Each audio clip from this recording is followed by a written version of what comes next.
બરાબર. એટલે જનતાને આપણે એ કહી છીએ કે હવે આ ટોમી થવાની જે આપણે ચાપલુસી આટલા વર્ષોથી કરી છે બંધ કરી અને એકવાર સિંહનું કાળજું તમે દરેક વ્યક્તિઓ ધરાવો છો. જે વ્યક્તિઓ અત્યારે મારું લાઈવ સાંભળે છે ને એ દરેક વ્યક્તિઓની અંદર એક સિંહનું કાળજું છુપાયેલું છે. પણ અત્યાર સુધી આ ભારતીય જનતા પાર્ટીના લુખ્ખા તત્વો અમુક જે હોય ને એ લોકોએ આપને ગુલામ બનાવી દીધા હતા. ગુલામ બનાવી દીધા હતા એટલે આપણે ટોમીગીરી કરવા માંડ્યા હતા. એ જેમ કે ટોમી ઊભું થા તો ટોમીને ઊભું થવાનું, એમ કે આટલું જ કરવાનું તો એટલું જ કરવાનું. હવે એની અંદર તંત્રના કર્મચારીઓ આવી ગયા. બરાબર છે. એનો ઉપલો આકા જે કાંઈ પણ સંદેશ દે કે આટલું જ કરવાનું. બરાબર છે. ખોટા માણા હોય એને રોડ ઉપર રખડવા દેવાના, લૂંટફાટ, દારૂ, બેફામ હાલવા દેવાનું ને સારો માણસને સાચો માણસને પ્રજાલક્ષી કામ કરવા નીકળે એટલે એને જેલમાં નાખવાનું. એટલે હવે જનતા પણ જાગૃત થઈ છે અને જે મિત્ર આ વિડીયો સાંભળતો હોય એ પણ વધુ ને વધુ આગળ ફોરવર્ડ ને શેર કરજો. આજ તો આપણો મેઇન વિષય ટોમી બનવું છે કે આવનારા સમયમાં આપણે સિંહ થવું છે એ હતો, પણ જે મેઇન વાત મુદ્દાની કરવાની છે હવે ચાલુ થાય છે. હમણાં મેં જાણ્યું આ તંત્ર ના કર્મચારીઓ જે મૂકેલા છે, જે એન્જિનિયરો કહી શકાય, એની અંદર એક મારા હિસાબે લગભગ ભૂગર્ભ લાઈનના જે કોન્ટ્રાક્ટર જે જવાબદારી દીધેલી છે એન્જિનિયર તરીકેની, એનું નામ પિયુષભાઈ મકવાણા કરીને છે, કદાચ હું ભૂલતો ન હોય તો. આ પિયુષભાઈની એટલી બધી ફરિયાદો, નહીં ફોન ઉપાડવાના, માણસના ફોન બ્લોકમાં નાખી દેવાના, કોઈ જાતનું કામ નહીં કરવાનું, કોઈને ધ્યાન દેવાનું નહીં, પ્રજાલક્ષીના પ્રજાહિતનો 5% કામ નહીં કરવાનું. આવી એની અસંખ્ય ફરિયાદો આપણી પાસે આવી છે. આજના દિવસે મેં આ પિયુષભાઈને 4 ફોન મેં પોતે કર્યા, મારા એક પણ ફોનનો રિપ્લાય મળ્યો નથી. હવે મિત્ર વાત અહીંયા છે, તમે સમજજો કે મોરબીની અંદરની જે કંઈ પણ સમસ્યાઓ હતી લોકોને આપણે જાગૃત કર્યા. લોકોને જાગૃત કર્યા પછી લોકો પોતાનો હક માગવા માટે થઈને રોડ ઉપર ઉતરતા થયા. લોકો પોતાનો હક માગતા થયા. હક એટલે માત્ર કેવો હક કે જે ટેક્સના પૈસા ભરે છે તો સારો રોડ જોઈ, સારી ગટરની સુવિધા જોઈ, પીવાલાયક પાણી જોઈ. આવો જ હક હજી માણસો માગતા શીખ્યા છે. હજી બાગ બગીચા તો માંગ્યા જ નથી મિત્ર. તો આવા હક માટેની લડાઈ લડવા માટે થઈને જનતા મોરબીની જાગૃત થઈ એટલે અમુક નેતાના પેટમાં તેલ રેડાણું. એ તો સ્વાભાવિક છે કે તેલ તો રેડાય જ, કારણ કે આપણે મેદાનમાં બધા ઉતર્યા, પ્રજાને જાગૃત કરી. આમ આદમી પાર્ટી મોરબીની અંદર યુવા વર્ગનો મોટા પાયે ફ્લો વધ્યો, એટલા બધા લોકો જોઈન્ટ થયા, સામેથી કહેવા માંડ્યા કે હવે ભાઈ પરિવર્તનની લડાઈમાં આપણે બધા ભેગા છીએ, લડવું છે. એક આખો અલગ માહોલ બની ગયો. એટલા માટે થઈને અમુક બની બેઠેલા જે લોકો કહેવાય જેને કામ નથી કરવું, માત્ર હોદ્દા લઈને બેસવું છે, એવા લોકોની આપણે વાત કરી છે. એવા લોકોના પેટમાં તેલ રેડાણા. પેટમાં તેલ રેડાણા એટલે શું વાત થઈ? આમાં જોજો આપણે દરેક અધિકારીઓ કે દરેક લોકોને આપણે આની અંદર જવાબદાર પણ નથી ગણતા, કારણ કે અમુક સારો માણસનો સારો વર્ગ કર્મચારીની અંદર પણ છે 2-4-5% કે જેને પ્રજાના હિત માટેના કામ કરવા છે. પણ 2 મિનિટ અહીં રાખો ને એટલે આપણે થોડી ચર્ચા થઈ જાય, કારણ કે આપણે આગળ બીજું એક જે લાઈવ બતાવવાનું હોય ને નહીતર ત્યાં આપણે પહોંચી જાવ. એટલે મિત્રો વાત મેઇન આપણી એ છે, અહીંયા નાની કેનાલ રોડ ઉપર કૈણકડાની વાડી આવેલી છે. ત્યાં લગભગ રાત્રિના એક દિવસ 12 વાગે અહીંયાના લોકોએ મને બોલાવ્યો હતો, ત્યાંથી આપણે લાઈવ કર્યું હતું. ત્યારબાદ આપણે લેખિતની અંદર મહાનગરપાલિકાની અંદર અરજી પણ કરી હતી કે અહીંયા અસહ્ય ગટરના પાણીની ત્રસ્તથી આખી માણસો, અહીંયા 1000 થી 1500 માણસો રહે છે અને ત્રાહીમામ પોકારી ગયા છે. ત્યાંના રહીશોએ પણ અવારનવાર રજૂઆતો કરેલી હતી કે ભાઈ આ અમારી સમસ્યા છે, થોડો અમથો વરસાદ આવે એટલે અમારા વાડી વિસ્તારમાં હલાય એવી પરિસ્થિતિ નથી હોતી, એક પણ લાઇટ અંદર વાડી વિસ્તારની ચાલુ નથી. આ એ લોકોએ તો રજૂઆત કરી જ હતી, ત્યારબાદ અમે પણ રજૂઆત કરી. હવે મેઇન વસ્તુ એ છે કે આપણે જે આંદોલનો કરતા હતા ત્યારબાદ આપણા મોરબીના કમિશનર સાહેબ જે રહ્યા એ પોઝિટિવ, એમની અમારું અમુક વસ્તુ આપણે એમની પોઝિટિવ લાગી. એટલે એમની પોઝિટિવ વસ્તુના કારણે સાહેબે એવું કીધું કે પંકજભાઈ તમે જે આંદોલનો કરો છો એ શેના માટે? એટલે આપણે કીધું ભાઈ પ્રજાહિતના કામ માટે અમે કરાવીએ છીએ, અને જે અત્યાર સુધીના પ્રજાના પડતર પ્રશ્ન છે કે જે વર્ષો ત્યાં નજરઅંદાજ કરવામાં આવે છે, જેના કામ કરતા નથી એટલા માટે કરવા પડે. ત્યારબાદ સાહેબે એવું કીધું કે ચાલો કઈ વાંધો નથી, તમે લેખિતની અંદર અમારા સુધી કોઈ પણ પ્રશ્ન છે એ પહોંચાડતા થાવ અને ત્યારબાદ અમારું તંત્ર જે છે એ એમની કામગીરી ત્વરિત ધોરણે કરશે. બરાબર છે. આ જવાબદારી અમને ત્યાંથી મળી. ત્યારબાદ અમે અમુક પ્રશ્ન મૂક્યા, એની કામગીરી પણ થઈ. બરાબર. પણ જે પેટમાં તેલ રેડાણું એની વાત એવી છે મિત્ર કે આ તેલ રેડાવા પાછળનું કારણ એ છે કે આ જે કામગીરી ચાલુ થઈ, લોકો સુધી અમે પહોંચતા થયા, લોકોના પ્રશ્નને વાચા આપતા થયા, પ્રશ્નના કામ કરાવતા થયા, સ્થાનિક જગ્યા ઉપર જઈને એમની નોંધ કરીને કામ કેદી થયું એની નોંધ કરી, બધું ચાલુ કર્યું ને. એટલે અમુક નેતાઓએ આ એન્જિનિયરોને બોલાવ્યા. આપને જાણવા મળ્યું છે આપણા સોર્સ માધ્યમ થકી. વળી પાછા આ બોલશું તો એમાં અમને કેસ ઠોકીને પૂર દે. એટલે આ અમારા સોર્સ માધ્યમ થકી એવું જાણવા મળ્યું કે આ જે એન્જિનિયરો રહ્યા એમને બાહ્ય લેવલથી એવું કહેવામાં આવ્યું કે ભારતીય જનતા પાર્ટી ભ્રષ્ટાચારી ભાજપના અમુક નેતાઓ દ્વારા જ્યાં સુધી ઓર્ડર આપવામાં ન આવે ત્યાં સુધી અમુક વિસ્તારના કામો કરવાના નહીં. આવું એને સૂચના આપવામાં આવી મૌખિક રીતના, લેખિતમાં નહીં. આવું અમને જાણવા મળ્યું છે. બરાબર. એટલે આ લોકો છેલ્લા 15-20 દિવસથી અમારા જે કામગીરી રહીને એને નજરઅંદાજ કરવાનું ચાલુ કર્યું. શું કામ? કે હજી તો અમે ચૂંટાણા નથી.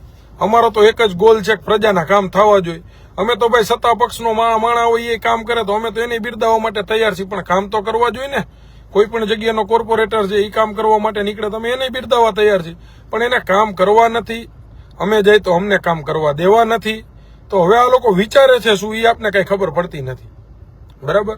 આની એક મીટિંગ થઈ હતી એવા મને સૂત્રો દ્વારા જાણવા મળ્યું છે કે આ જે કમિશનર ઓફિસ મતલબ કે આપણા મહાનગરપાલિકાના કર્મચારીઓની એક નેતાએ મીટિંગ બોલાવેલ હતી અને આ મીટિંગની અંદર એવી સૂચના આપવામાં આવેલી હતી કે ભારતીય જનતા પાર્ટી ભાજપનો કોઈ પણ માણસ તમને એમ કહે કે આટલું જ કામ કરવાનું એટલું જ કામ થવું જોઈએ, પ્રજાહિતનું કોઈ કામ કરવાનું નહીં. શું કામ? એના પાછળનું કારણ એ હતું કે હવે અત્યારે આ ભાજપના નેતાઓ જે છે એ પ્રજા પાસે તો જઈ એમ નથી, કારણ કે કોઈ પણ વિસ્તારની અંદર જે પ્રશ્ન કરવા માંડ્યા, લોકો જાગૃત થઈ ગયા કે ભાઈ તમે શું કર્યું, કામ કેમ નથી કર્યું, આટલા વર્ષ તમે ક્યાં ગયા હતા, આવા પ્રશ્ન પૂછવા માંડ્યા. એટલે હવે એના પેટમાં તેલ રેડાણું ને એટલા માટે થઈને હવે એને આ રીતની વાલા દવલાની નીતિ ચાલુ કરી. મેં કેમ તમને કીધું કે આજે મકવાણાભાઈ કરીને છે, આપણા ફોન જ નથી ઉપાડતા. મારો તો નહીં પણ લગભગ કોઈ જનતાના ફોન નથી ઉપાડતા, પિયુષભાઈ મકવાણા. અને આની મૌખિક રજૂઆત મેં કમિશનર સાહેબને 3 વખત કરી છે કે સાહેબ આ જે મકવાણાભાઈ જે છે એ કોઈના ફોન ઉપાડતા નથી. હવે એને જવાબદારી આ ગટરને લગતી જવાબદારી દીધેલી છે. આમાં પ્રજા બિચારી ગટરના કામગીરીની અરજીઓ કરેલી હોય ક્યાં જાય? બરાબર. એટલે રહી વાત ઈ મેઇન તો મુદ્દો જે આવા એન્જિનિયરોને જે જવાબદારી તંત્રએ આપેલી છે, આ મારા મિત્રને હું એક એટલી વસ્તુ કહું છું, તમારે તમારી નિષ્ઠાથી કામગીરી કરવી હોય તો પ્રજાહિતના કામ મંડો કરવા. જે કંઈ પણ સૂચના આવતી હોય, પ્રજા પ્રશ્ન કરતી હોય તો પ્રજાના પ્રશ્નને પણ વાચા આપો. અમે કઈ તમારી પાસે મુદ્દા લઈ આવતા હોય તો અમારા મુદ્દાને પણ વાચા આપો. નહીં કે માત્ર ને માત્ર ભ્રષ્ટાચારી ભાજપના નેતાઓને પ્રશ્ન. બરાબર. આ લોકો અત્યારે કેવું કરે છે ખબર? ભાજપના અમુક નેતાઓ રાત્રે ફટાફટ મશીન મગાવે, એનો જે મત વિસ્તાર હોય એના જે હગાવાલાના 10-15 ઘર હોય અહીંયા ફટાફટ ઓલી નળિયું બળિયું બધું ચોખ્ખું કરી દઈએ, ગટર ને બટર ને. આ બધું અમે જોયેલું છે. બરાબર. જ્યાંથી એને મત જોઈ છે, જ્યાંથી એને એરિયા કવર કરવો છે એવા વિસ્તારના કામ થયા. બાકી જે નાનો માણસો રહીએ છે, ગરીબ પરિવાર રહીએ છે, મધ્યમ વર્ગના માણસો રહીએ છે, બરાબર, આવા વ્યક્તિઓ માટે આ લોકોને સમય નથી, ટાઈમ નથી. અમે એમના પ્રશ્નને વાચા આપવા જે નહીં કરવાનું. આમ આદમી પાર્ટી કે તો નહીં કરવાનું, પંકજભાઈ કે તો નહીં કરવાનું, પણ આ જનતાનો અવાજને તમે દબાવી કેટલા સમય સુધી રાખશો? રહી વાત બીજી મિત્ર, આ આપણે આજે મોરબીની વાત કરી. હમણાં અમે કૈણાકણાની જે વાડી છે અહીંયા તો પહોંચવા આવ્યા, અત્યારે ત્યાં જાય જ છે. ત્યાંથી જ અત્યારે ત્યાંના જે કઈ જવાબદાર કર્મચારી રહ્યા એને ફોટા મોકલવા છે, એને વિડીયો પણ મોકલવો છે અને જવાબદાર વ્યક્તિને આજે જ બોલાવવા છે. કાલે એનું કામ કેમ નથી થતું જોવું છે. જો આવનારા સમયમાં કામ ન થાય તો ફરી પાછું જનતાને સાથે લઈને રસ્તા રોકોની જે કઈ પણ કામગીરી રહી ફરી પાછી ચાલુ કરવામાં આવશે. કારણ કે આ તો કામગીરી પ્રજાના હિત માટેની કામગીરી છે ને. આ કોઈ મારા પ્રાઇવેટ સ્વાર્થ માટેની તો કામગીરી છે ને. આ બેરી મૂંગી જે તંત્ર રહ્યું એને જગાડવા માટેની કામગીરી છે. બરાબર. રાજુભાઈ પૂછે તંત્ર એટલે કોણ? નેતાજી. આ નેતાજી ને તંત્ર બધું એક માયલું જ છે ભાઈ. અત્યારે આ ભાજપના ભ્રષ્ટાચારી નેતાઓ એ જે સલાહ સૂચન દે, આ તંત્ર બિચારું એનાથી બીતું ફરે. એટલે એ જે ઉપરથી સલાહ સૂચન દે એટલું જ આને કામ કરવાનું, એનાથી વિશેષ કઈ કામ તો કરી નથી શકતા. બરાબર. કારણ કે બધાને મિલી ભગત થી ભેગું હાલવું છે. બધાને ક્યાંક ને ક્યાંક ભાગ પડતા હોય એવું દેખાય છે. કારણ કે ભાગ ન પડતા હોય તો આપણી જેમ ખુલ્લું ન બોલે ઉઘાડું. કદાચ હું એમ કહું છું કે ભાજપની અંદર ભલે કોઈ પણ મિત્ર હોય એ એમ કહે છે કે અમારું ઉપર નથી હાલતું. ભાઈ તમારું ઉપર શું કામ ન હાલે? પ્રજાએ તમને ચૂંટીને મત દીધા, તમારું શું કામ ઉપર ન હાલે? આ ચૂંટાયેલા મતદારો માટે તમે શું કામ ન બોલી શકો? તમારો ઉપલો નેતા બોલે તેને વગાડીને કહી દઉં એકવાર કે ભાઈ તારા મતથી અમે નથી જીત્યા, અહીંની જનતા એમને મત દઈને જીતાડ્યા છે. આ જનતાનું અમારે ઋણ ચૂકવવાનું છે. ઉપલાની ચાપલુસી કરીને ટોમીગીરી કેટલા દી આપણે કરવાની? બરાબર છે. એટલે રહી વાત બીજી, આ મોરબીના પ્રશ્ન મિત્રો હવે એટલું તમને કહી છે કે મોરબીના જે કઈ પણ પ્રશ્ન પડતર હોય ને એનું તો તમે તમતારે અમારો કોન્ટેક્ટ કરજો, અમે સંપર્ક કરશું, ત્વરિત કામ પણ ચાલુ કરાવશું, તાકાતથી કરાવશું. બાપ થઈને કરાવવા છે. કેવી રીતના? બાપ થઈને. બરાબર છે. જનતા રહીને જનતા એ ચૂંટાયેલા પ્રતિનિધિઓની માલિક હોય છે. બરાબર છે. અને ચૂંટાયેલા પ્રતિનિધિ એના સેવક હોય છે, કારણ કે એના મતેથી જીતેલા છે. બરાબર. આજે કાલ હવે કદાચ હું લડવા નીકળું ને મને મત મળે તો હું સેવક જ ગણાવું. પ્રજાએ આપને ચૂંટીને મોટા કર્યા છે. કોઈ એમને મોટું નથી થતું. અને રહી વાત બીજી મિત્ર, જે અમુક છેલ્લે હમણાં કલેક્ટરની અંદર મુદત હતી, માળિયા તાલુકાના જે અમુક મોરબી જિલ્લાના અમુક જે ગામડા છે, માળિયા, મોરબી, હળવદ તાલુકાના 30 થી વધુ ગામડાઓ એવા છે જેમાંથી અદાણી એનર્જી સોલ્યુશન લિમિટેડ કંપનીનું ટ્રાન્સમિશન લાઇન નીકળે છે. આજે ખેડૂતો છે ને એના માટેની એક આપણે નાનકડી વાત કરવી છે. આ ખેડૂતો સાથે છેલ્લે હું હમણાં કલેક્ટર સાહેબ પાસે ગયો તો, આ લોકોની મુદત હતી ને ત્યારે, કારણ કે એક મારા મામાનો દીકરો પણ એની અંદર છે, એમનું પણ ખેતર આવે છે, એટલે હું એમનો સહકાર સાથી બનીને ગયો હતો. એટલે સૌથી પહેલો મને સાહેબે પ્રશ્ન એવો કર્યો કે લે પંકજભાઈ તમે કેમ, આ તો ખેડૂતોનો વિષય છે. એટલે મેં કીધું સાહેબ આજે હું કોઈ રાજકીય લેવલથી નથી આવ્યો, પણ મારા જે મિત્ર, મારા મામાનો દીકરો જે છે એમના માટે થઈને હું આવેલો છું અને એમની પ્રશ્ન માટે આવ્યો છું. હવે એમની વાતચીત કેવી હતી વિચારો મિત્ર, કે આ જે ગામ રહ્યા ને, બરાબર, ધારો કે મોરબી તાલુકાના જેતપર, રાપર, વાઘપર અને પીલુડિયા ચારેય ગામ વર્ષોથી મોરબી તાલુકાના છે. બરાબર. પણ કેન્દ્ર સરકારનો ઉર્જા વિભાગ જે છે ને એના ગેજેટની અંદર આ ચારેય ગામને માળિયા તાલુકાના ગામ બનાવી દીધા. કેના છે? મોરબીના. વર્ષોથી બધાને ખબર છે. જેતપર, રાપર, વાઘપર ને પીલુડી આ ગામ મોરબી તાલુકાના ગામ છે અને એને ઉર્જા વિભાગના ગેજેટમાં ચારેય ગામને માળિયા તાલુકાના ગામ દર્શાવી દીધા. બરાબર. એટલે સૌપ્રથમ તો ખેડૂતોની રજૂઆત કલેક્ટર સાહેબ પાસે એવી હતી, હું પણ ગયો તો, એડવોકેટ પણ હતા, એટલે આપણે એવી રજૂઆત કરી કે સાહેબ કાંઈ વાંધો નહીં, ત્યાં ઓલા અદાણી વાળાના છે ને 2-3 વકીલ અને 2-3 એના માણસો બેઠા હતા સાહેબની ચેમ્બરની અંદર, ને આ ખેડૂતો હતા ને હું ભેગો હતો ને બધા અમારે રૂબરૂ સાહેબની અંદર ચર્ચા થઈ કે સાહેબ આ તમે ખેડૂતોને જે કઈ પણ ઓલી નોટિસ કાઢી દે પરાણે કામ કરવા માટેની, હવે એ કઈ નોટિસ છે એ તો આપણે થોડુંક એની અંદર ડીપમાં જાણવાનું છે, પણ એ કાઢી દેતા હોય છે. એટલે આપણે સાહેબને રજૂઆત કરી કે સાહેબ તમે ખેડૂતોના હિત માટેના નિર્ણય લ્યો. આ જે કંપની છે પેલા એના ગેજેટની અંદર તો સુધારો કરાવો. ચાલો, ખેડૂતોના બીજા પ્રશ્ન છે કે જે એને ઊંચું વળતર જોતું હોય કે આ તે કે ફલાણું ઢીકણું જે કઈ પણ પ્રશ્ન છે એ સાઈડમાં મૂકો, પણ એને ત્યાં કામ ચાલુ કરવું હોય તો જે ગેજેટ જે છે ઉર્જા વિભાગની અંદરનું, કે જેની અંદર જેતપર, રાપર, વાઘપર ને પીલુડિયા ચારેય ગામને મોરબી તાલુકાના ગામ બતાવ્યા છે, આ મોરબી તાલુકાના ગામ છે એને બતાવ્યા છે, બરાબર છે, માળિયા તાલુકામાં દર્શાવી દીધા છે. તો આ ગેજેટની અંદર પેલા આ કંપનીએ ફેરફાર કર્યો કે નહીં? એટલે ત્યારે તો સાહેબે શું છે અમારી હાજરીમાં ઓલા લોકોની યારે મૌખિક એવી રજૂઆત કરી કે ભાઈ પેલા તમે આ ગેજેટની અંદર સુધારા કરવા માટેનો કાંઈ ઓર્ડર કરવા માટે ઉપર અરજી કરી છે કે નથી કરી, કે આમ છે કે તેમ છે કે ફલાણું છે કે ઢીકણું છે, કેટલી લફન ચફન વાતો કરી સાહેબે અમારી હાજરીમાં બેઠા બેઠા. કલેક્ટર સાહેબ આપણા મોરબીના હો, એને હું પોતે એનો સાક્ષી, હું બેઠો હતો. બરાબર.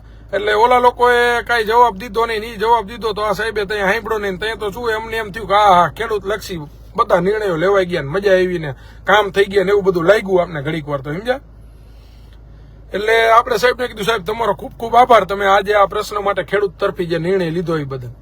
પણ રહી વાત એ આવી કે એને હજી આજે 1 મહિનો પૂરો થયો નથી અને હજી અહીંયા કઈ ગેજેટમાં સુધારો થયો નથી, અને વરી પાછો આ સાહેબ દ્વારા જે મારી હાજરીની અંદર આવી વાતો કરી હતી એ સાહેબ દ્વારા ફરી પાછું આ ખેડૂત વિરોધી નિર્ણય લઈ અને એની જે નોટિસ કાઢવાની એ કાઢી અને નોટિસો ખેડૂતોને આપી દીધી કે ભાઈ તમે તમારી કામગીરી તો આને ચાલુ કરવા દેવી જ પડશે ને ફલાણું ઢીકણું આવી નોટિસો આપી દીધી. તો સાહેબને શું ખબર નથી કે આ ગેજેટની અંદર ફેરફાર કરવો પડે એમ છે, કે એને ઉપરથી માલ મલાઈ આવી ગઈ, ઘરે બેઠા બેઠા પહોંચી ગઈ હશે. બરાબર. હવે મિત્રો વિચાર કરજો. બીજો આ તો વાત બહુ સમજવા જેવી છે કે આ તો હાઈકોર્ટની અંદર જઈને એટલે આ સાહેબને હાઈકોર્ટની અંદરથી સારું ડિસિઝન આવે તો સાહેબને થોડીક હેરાનગતિ પણ થાય, કારણ કે સૌથી પહેલા તો જેતપર, રાપર, વાઘપર ને પીલુડી જે છે મોરબી તાલુકાના ગામડા એને માળિયા તાલુકાના ગેજેટમાં લઈ લીધા છે ઉર્જા વિભાગે. તો પેલા ગેજેટમાં ફેરફાર કરવો પડે, તો નાના છોકરાની ખબર પડે, એ કર્યા પછી એની અંદરની જે કામગીરી કે કાર્ય હોય કલેક્ટરને નિર્ણય લેવો હોય લઈ શકે. પણ છતાંય કલેક્ટર સાહેબે આ ચારેય ગામને માળિયા તાલુકાના ગણાવી અને અત્યારે ઓર્ડર કાઢી નાખ્યો. વિચાર તો કરો. કેવડી દબાણમાં આવીને. સાહેબ એમ કે મને ઉપરથી ફોન આવે, ઓલાને કહેતો એમ કે મને ઉપરથી ફોન આવે. એલા ભલા માણા, તમને ઉપરથી ફોન આવે ને તમારું હાલતું નહીં તો રાજીનામા દઈને ઘરે બેન ખેતી કરવા માંડો ને ભાઈ. હું કામ ને આ પ્રજાને જનતાને હેરાન કરવા. અને વળી વાતું કરી એટલે તો સાફાઈ એવડી મોટી ઠોકે કે અમને ખબર પડે છે ને અમે આમ છીએ ને અમે તેમ છીએ ને આમ છે ને પેલું છે ને ફલાણું ઢીકણું ને આવી બધી વાતું ચાલુ કરી દી. ભાઈ તમને ખબર પડતી તમે પ્રજાના હિતના કામ કરો ને, કોણ તમને ના પાડે છે? અને પ્રજાના હિતના કામ કરો, તમને હારતુરા કરવા આવવા તૈયાર છે. વિરોધ કરી તો કે છે આમ આદમી પાર્ટી આમ છે ને એને આમ કરવું છે ને એને તેમ કરવું છે ને. એટલે ભલા માણા, નથી તમારે કરવું, અમે કરવા જઈએ તો નથી કરવા દેવું, તો આનો મતલબ શું સમજવાનો એમ? બરાબર. હવે બીજી વાત મિત્ર જાણવા જેવી, આ જે લાઈન જે રહી ને માળિયા, મોરબી, હળવદ તાલુકાના 30 થી વધુ ગામડાની અંદર આ અસર કરે છે. અને એના સિવાય બીજું, કલેક્ટર સાહેબ દ્વારા ટાવર અને થાંભલો જે જગ્યા રોકે ને એના 979 રૂપિયા પાસ કર્યા છે. ટાવર અને થાંભલો જે ખેતરની અંદર જગ્યા રોકતો હોય ને, બરાબર, એના 979 રૂપિયા પાસ કર્યા છે. અને પ્રતિ ચોરસ મીટરના. અને જ્યાં તાર જગ્યા રોકતી હોય ને, ઉપરથી તાર નીકળે એના 761 રૂપિયા પાસ કર્યા છે. બરાબર. હવે એક જ ખેતરની બે કિંમત આ કલેક્ટર સાહેબે નક્કી કરી નાખી ખેડૂતો માટે. વિચાર કરો, એક જ ખેતર, બરાબર. એવું બને કે આપણે કોઈ ખેતરનો સોદો કરવા જાય તો આગળનો ભાગ રહ્યો, વચલો ભાગ રહ્યો એના 25 લાખ રૂપિયા, આગળનો ભાગ રહ્યો એના 15 લાખ રૂપિયા, વાહેલો ભાગ રહ્યો એના 10 લાખ રૂપિયા. એક જ વીઘાના આવા ભાવ હોય કે તમે એટલો તો વિચાર કરો. એવું આપણા સાહેબે કરી નાખ્યું. હાલો એ વાત સાઈડમાં રહી, બરાબર. હવે તમે એ વિચાર કરો મિત્ર, જે આ ખેડૂતોને થાંભલાનું વળતરની ગણતરી કરીને તો 1 વીઘા લેખે 16 લાખ રૂપિયાની આસપાસનું વળતર આપવાની વાત કરી ખેડૂતોને, હો, બરાબર છે. અને જ્યાં તાર જગ્યા રોકતા હોય ને એનું વળતર 12,46,000 રૂપિયા આપવાનું આસપાસનું નક્કી થયું છે. તાર જ્યાંથી નીકળતા હોય એના 12,46,000 અને થાંભલો જ્યાં જગ્યા રોકે અહીંયા 16 લાખ રૂપિયા. હવે સમજવા જેવી વાત એ છે કે આ ભાવ તો સાહેબે નક્કી કરી નાખ્યા, જેને કર્યા હોય એને, જેની આની અંદર મિલી ભગત હોય, જેના ઘરે મલાઈ પહોંચી હોય, જે કાંઈ પણ આની અંદર જવાબદાર હોય એને બધાને એનું મુબારક, એમાં કાંઈ આપણે પડવું નથી. પણ આ જેને કિંમત નક્કી કરી જ્યાં 30 લાખનો ખેતરનો ભાવ હાલે છે, 35 લાખનો ભાવ હાલે છે, બાપ દાદાની જમીન બિચારા છોકરાઓ હાચવીને બેઠા હોય કે ભાઈ દિવસે દિવસે બાપ દાદાની જમીનના ભાવ વધતા જાય. 5 લાખ હતા એના 10 લાખ થયા, 10 લાખના 15 લાખ, 15 લાખના 20 લાખ રૂપિયા થયા.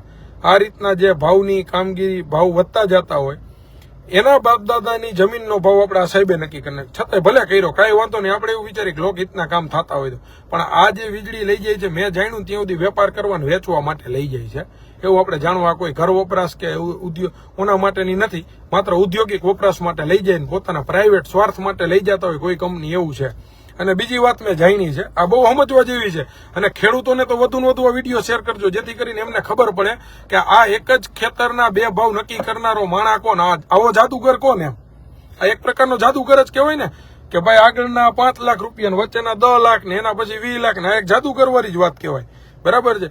25-30 લાખ રૂપિયાનો વીઘાનો જે ખેતરનો ભાવ હાલે છે. હવે બીજી વાત કે એ તો ખેતરમાંથી નીકળતું એટલે કદાચ 1 વીઘાનું ખેડૂતને વળતર આપી દે.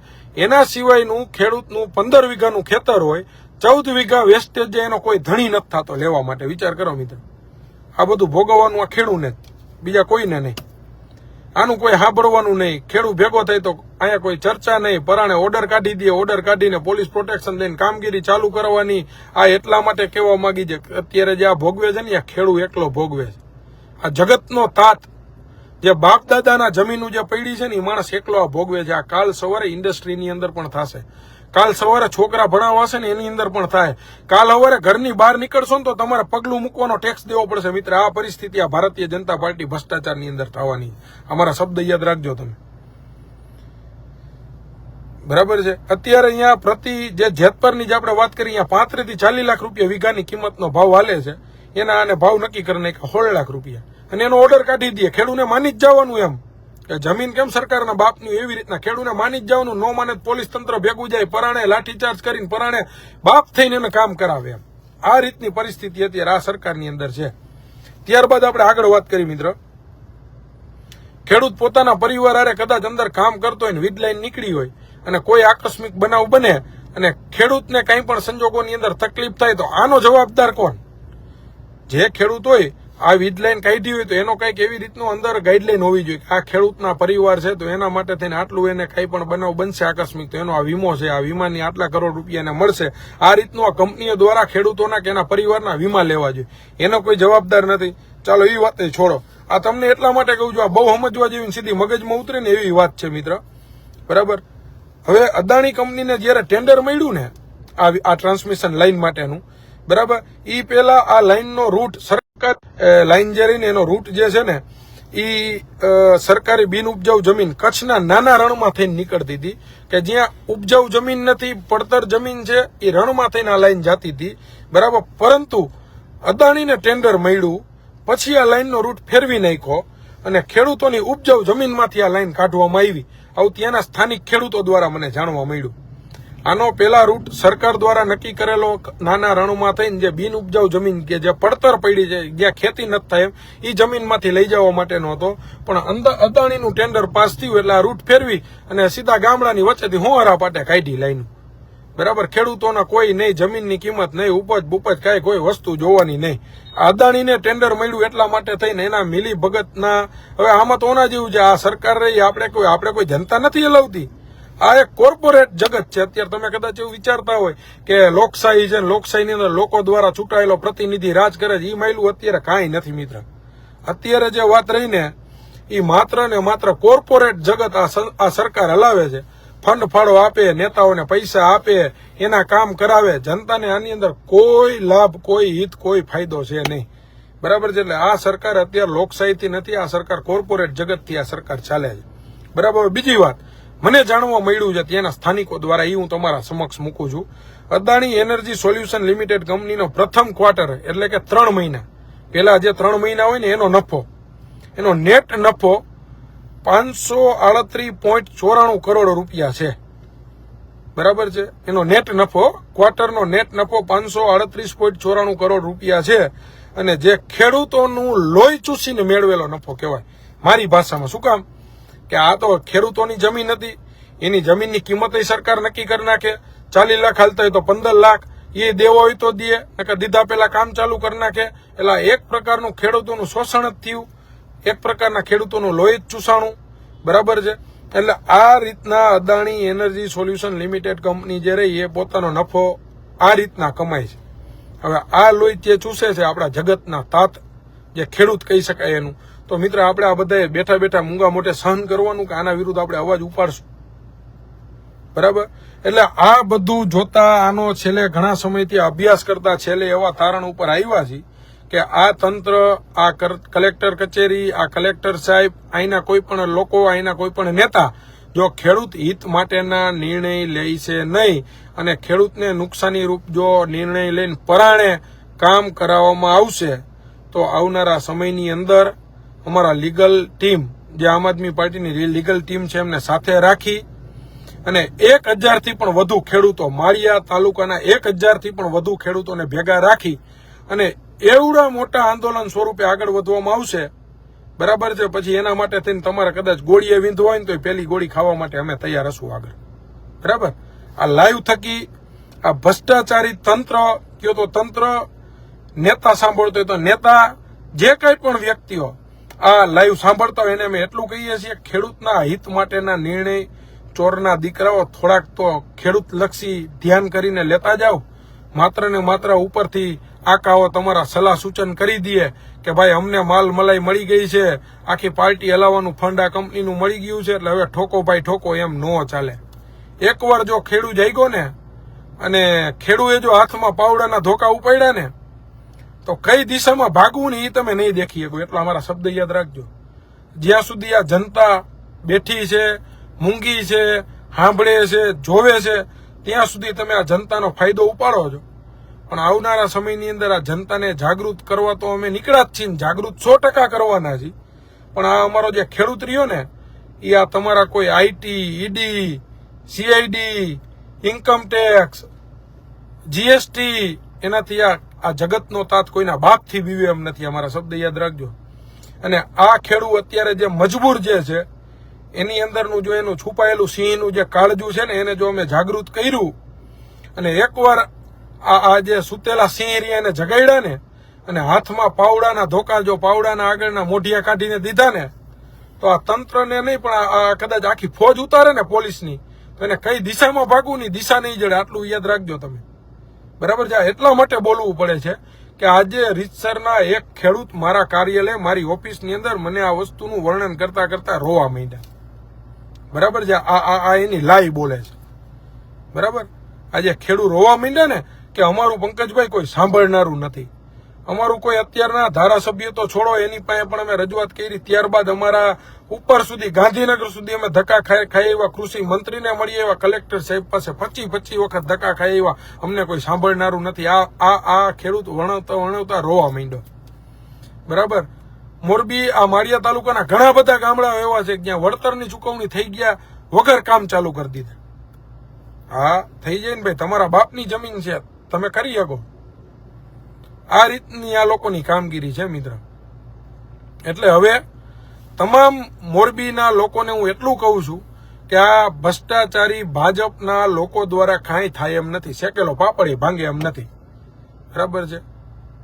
એટલે કહેવાનો મારો ભાવાર્થ એટલો છે, શું કામ નથી ભાંગે કે ભ્રષ્ટાચારમાં ભયડો લઈ ગયો છે ને બધા ભેગા છે, એકબીજા પાસે દબાયેલું છે, બરાબર. એટલે કોઈનું કઈ ખોટું વાત, ધારો કે તમે એટલો વિચાર કરો પંકજભાઈનું એકવાર કઈ ખોટો પોઈન્ટ હોય, એકવાર હું ક્યાંક મિલી ભગતમાં ભેગો બેસી જાઉં, પછી આ તાકાતથી વાત થાય, તાકાતથી વાત થઈ શકે ખરી?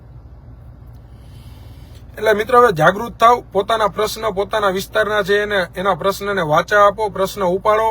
ત્યાંના સ્થાનિક ઘણા બધા યુવાનો અમારી પાસે સંકળાયેલા છે તમારા વિસ્તારના, એ યુવાનોને પણ અમે તમારી પાસે મોકલશું, જરૂર પડશે તો અમે પણ આવશું. મોરબીને લગતા જેટલા કઈ પણ પ્રશ્ન છે એમાં આપણે જ્યાં સુધી સાંભળ્યું છે ત્યાં સુધી આ ભાજપના અમુક નેતાઓએ અંગત રીતના પોતાની મિટિંગ બોલાવી અને મહાનગરપાલિકાના એન્જિનિયરો અને કર્મચારીઓને એવી સૂચના આપેલી છે કે જ્યાં સુધી અમારા નેતાઓએ, મતલબ કે ભ્રષ્ટાચારી ભાજપના નેતાઓ, ટૂંકી વાત, એનો ઓર્ડર ન આવે ત્યાં સુધી કોઈ વિસ્તારના તમારે કામ કરવા નહીં. તો અમે બધા અહીંયા શું આ ટોકરો વગાડવા આવ્યું હોય? જો તમે કયો ને ત્યાં જ કામ થાય, તમે બધા હું આમના થાય બધું જોવા આવ્યા. એટલે ટૂંકી વાત એટલા માટે આની અંદર કરી દઈ છે કે હવે આ તમારી બધી પાખંડી વેળા રે બંધ કરો, પ્રજાહિતના કામ કરો. તમ તારે અમે ટેકો દેવા માટે ભેગા છીએ. મને મિત્ર એક વિરોધ પક્ષ વાળા માણા, મતલબ વિરોધ પક્ષ મતલબ કે ભાજપના એક પીઢ માણાએ મને એવી સલાહ દીધી કે પંકજભાઈ તમારે એક જ કામ અત્યારે કરવાનું. એટલે વળી મેં જાણ્યું, મેં કીધું આ ભાઈ 25 વર્ષ અત્યારે રાજકારણમાં આવ્યા તો આપણે જાણવામાં શું વાંધો. એટલે મેં જાણ્યું, મેં શું કરવાનું. એ કે તમે જ્યાં સુધી સત્તામાં ન આવો ત્યાં તમારે એક કામ કરવાનું. એટલે મેં કીધું વળી આ કઈક ભાઈ સારા સલાહ સૂચન દેતા છે. એટલે મેં સાંભળ્યું, મેં શું કરવાનું. એ કે કોઈ પ્રજાના હિત માટેનું કામ થતું હોય ને એ તમારે થવા જ નહીં દેવાનું. સારો રોડ બનતો હોય તો તમારે વિરોધ કરવાનો, બનવા નહીં દેવાનો. સારી ગટર બનતી હોય તો તમારે ના પાડવાની, થવા નહીં દેવાની. મેં કીધું કાં? મને કે તમે વિરોધ કરશો ને તો કે તમારું નામ મોટું થાય કે. મેં કીધું આવું તમને કોને કીધું? કે હા આવું અમારે કે અમારે આ જ રીતનું હાલતું હોય, જ્યાં કે કોઈ આટલા વર્ષ થયા કે કોંગ્રેસનું હોય કોઈ હોય ને તો કે અમે આ જ રીતના કરી કીએ. અમે કે ખાવાય ન દે અને કરીએ નહીં, કરવાય નહીં દેવાનું, કે વિરોધ જ કરવાનો. આ તો આનામાં આવી મેલી મુહૂર્ત તો આ લોકોના મગજની અંદર છે. વિચાર તો કરો કે કામ પ્રજા હિતના થતા હોય તો એની અંદર રોડા નાખવાના. આવું તો અમને શીખડાવવા નીકળ્યા. હવે મૂર્ખાઓ, એમ ન કરવાનું હોય. કદાચ ચૂંટાયેલો પ્રતિનિધિ હોય, કદાચ એનો કોર્પોરેટર હોય, એનો ધારાસભ્ય હોય અને પ્રજાના હિત માટેના નિર્ણય લેતો હોય, કામ કરતો હોય તો એને બિરદાવવાના હોય, એને ટેકો દેવાનો હોય અને એ કામમાં વિઘન ન આવે ને એનું ધ્યાન દેવાનું હોય. ભલે ને વિરોધ પક્ષમાં હોય, વિરોધ પક્ષમાં શું થઈ ગયું, બરાબર છે. પ્રજાહિતના કામ થતા હોય, ભ્રષ્ટાચાર વગરના કામ થતા હોય તો કામ કરનારો ગમે તે હોય એને બિરદાવવાના હોય. આ અમારી મેન્ટાલિટી છે. અમારી મેન્ટાલિટી ચોરના પેટના જેવી નથી કે જે કામ નથી થવાય નથી દેવાનું, કરવાના નહીં, વિરોધ જ કરવાનો. આવી અમારી મેન્ટાલિટી નથી મિત્ર. આ એક યુવાનોની મેન્ટાલિટી છે, જાગૃત જનતાની મેન્ટાલિટી છે અને અમારી પાર્ટીની વિચારધારા આ લેવલની છે, બરાબર. એ જે અમને કહેનારા જે વ્યક્તિ હતા એ તો ભાજપના પીઢ આગેવાન છે. આવી સલાહ એને અમને દીધી. હવે આના ઉપરથી તમને આખા ભાજપનું જે બુદ્ધિ, એનો જે વિકાસ મગજનો જે છે ને એ તમને ખબર પડી જાય કેવો વિકાસ કહેવાય, બરાબર. એટલે ભાજપના જે સારા મિત્ર હોય એમને પણ અમે આ લાઈવ થકી કહેવા માંગીએ છીએ કે ભાઈ પ્રજાહિતના કામ તમે કરવાનું ચાલુ કરો. કારણ કે 30 વર્ષથી તો તમે કંઈ કર્યું નથી, તો હવે છેલ્લા 2-3 વર્ષ તમારા હાથમાં છે તો થોડાક કામ કરો તો તમને પ્રજા યાદ પણ કરે. કદાચ ભૂતકાળ તમારો થઈ જાય તોય કે પ્રજાને એમ થાય કે ના 30 વર્ષ હતા, થોડું ઘણું તો કર્યું હતું એમ. 2% નથી કર્યું, 2% 5% તો કરો. હવે તમારા હાથમાં છે 2 વરા વધીને, બરાબર 2027 સુધી, એટલે 2 વરામાં થાય એવા કામ કરો. તમ તાર અમે બિરદાવશું ભેગા આવીને, એવું નથી કે અમે નહીં બિરદાવી. પ્રજા હિત માટેના કામ હશે તો અમે ભેગા ઉભા રહેવું, સાચા કામમાં અમે સાથ સહકાર દેવું. તમ તાર જરૂર પડે અહીંયા ભેગા ઉભા રહેશું, બરાબર. એટલે મિત્રો, આ જે લાઈવ જોતા હોય, આવનારા સમયની અંદર ખેડૂત માટે થઈને મોટામાં મોટું આંદોલન ખેડૂતના પ્રશ્નના હિત માટે થઈને કરવાનું છે. એની ટૂંક સમયની અંદર અમે વિગતો બધા જાહેર કરીશું.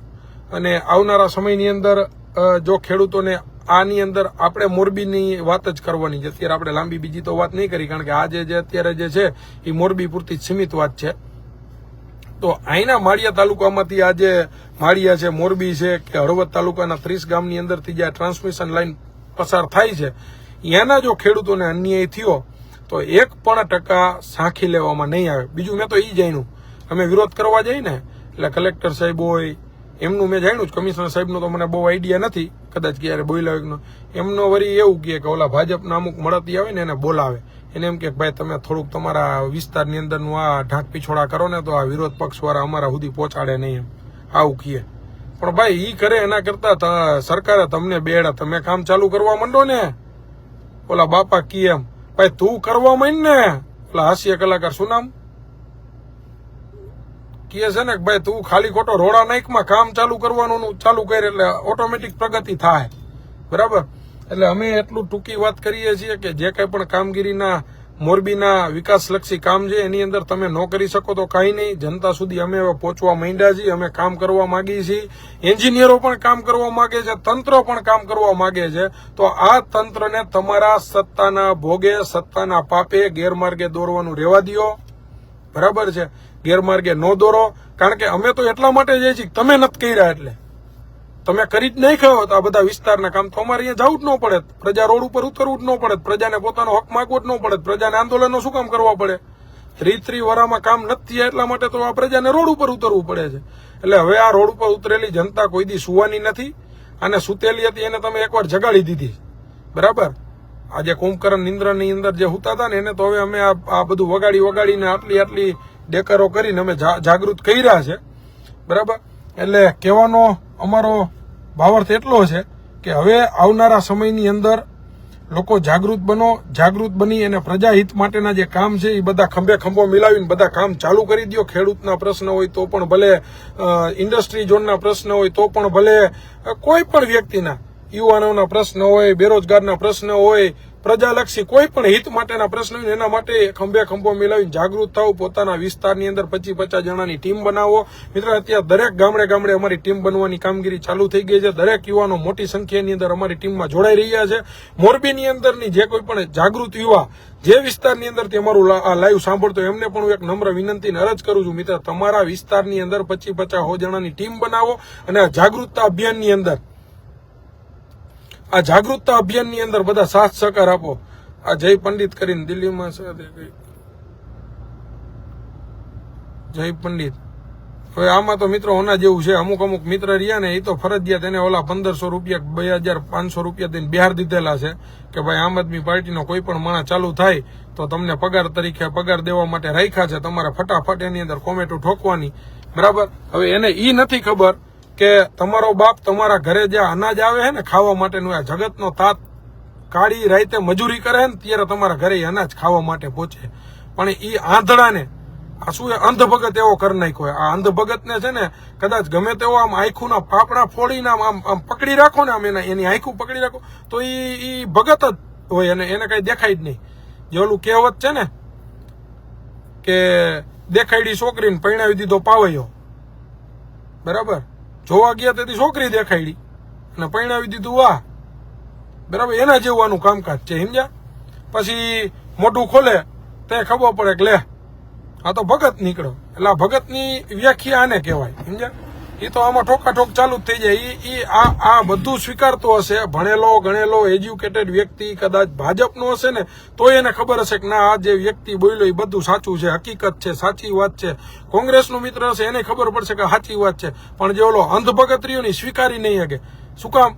કે એને 500 રૂપિયાનું રોજ મળે છે કોમેન્ટું કરવાનું, સોશિયલ મીડિયામાં વાત કરવાનું, એટલે એ ઠોકાઠોક કોમેન્ટું કરશે. પણ આવા અંધભગત અરે અમને હવે કઈ ફેર પડતો નથી. અમે હવે રણ મેદાનમાં ઉતરી ગયા છીએ. હવે તો યુદ્ધ જ કલ્યાણ વાળી વાત છે, બીજી કોઈ વાત નથી.